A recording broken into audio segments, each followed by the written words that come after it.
ஆண்டவராகிய இயேசு கிறிஸ்துவின் நாமத்தினாலே உங்களுக்கு கிருபையும் சமாதானமும் உண்டாவதாக.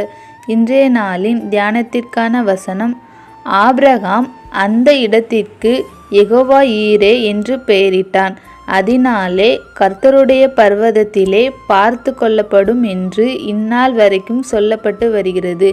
ஆதியாகமம் 22 அதிகாரம் 14 கிறிஸ்துவுக்குள் பிரியமானவர்களே, இந்த காலை வேளையிலே கர்த்தர் நாம் ஒவ்வொருவரையும் பார்த்து சொல்கிறார், நான் உங்களுக்கு யெகோவா ஈராக இருப்பேன் என்று சொல்லி வாக்கு கொடுக்கிறார். ஈசாக்கு தன்னுடைய தகப்பனாரிடத்தில் கேட்கிறார், நெருப்பும் கட்டையும் இருக்கிறது, தகன பலிக்கான ஆட்டுக்குட்டி எங்கே என்று சொல்லி கேட்கும் பொழுது ஆபிரகாம் சொல்லுகிறார், தேவன் தமக்கு தகன பலிக்கான ஆட்டுக்குட்டியை பார்த்து கொள்வார் என்று சொல்லி விசுவாசத்தோடு கூட பேசுகிறார். அதன் பின்பதாக தன்னுடைய மகனை பலிபீடத்தின் மீது படுக்க வைக்கிறார், அவனை கட்டுகிறார், தான் கொண்டு வந்த கத்தியை அவன் மீது வெட்டும்படிக்கு நீட்டுகிறார். கர்த்தருடைய தூதனானவர் ஆபிரகாமை என்று சொல்லி கூப்பிட்டு, நீ என்ன செய்யாத, உன்னுடைய மகனை ஒன்றும் செய்யாதே, இது நிமித்தமாக நீ கர்த்தருக்கு பயப்படுகிறவன் என்பதை அறிந்திருக்கிறேன் என்று சொல்கிறார். அதன் பின்பதாக ஆபிரகாம் தன்னுடைய கண்களை ஏறெடுத்து பார்க்கும் பொழுது அங்கு ஒரு ஆட்டுக்கடாவை காண்கிறான். தன்னுடைய மகனுக்கு பதிலாக அந்த ஆட்டுக்குட்டியை பலி செலுத்துகிறதை நாம் பார்க்கிறோம். அந்த இடத்துக்கு யெகோவா ஈரே என்று சொல்லி பெயரிடுகிறார்.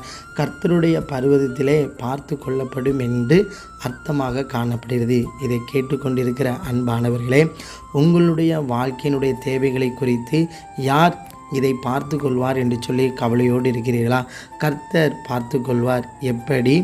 ஆபிரகாமினுடைய தேவையை அறிந்து முன்கூட்டியே ஒரு ஆட்டுக்கடாவை ஏற்படுத்தி வைத்திருந்தது போல உங்களுடைய வாழ்க்கையினுடைய தேவையை அறிந்து கர்த்தர் ஆயத்தப்படுத்தி வைத்திருக்கிறவராக இருக்கிறார்.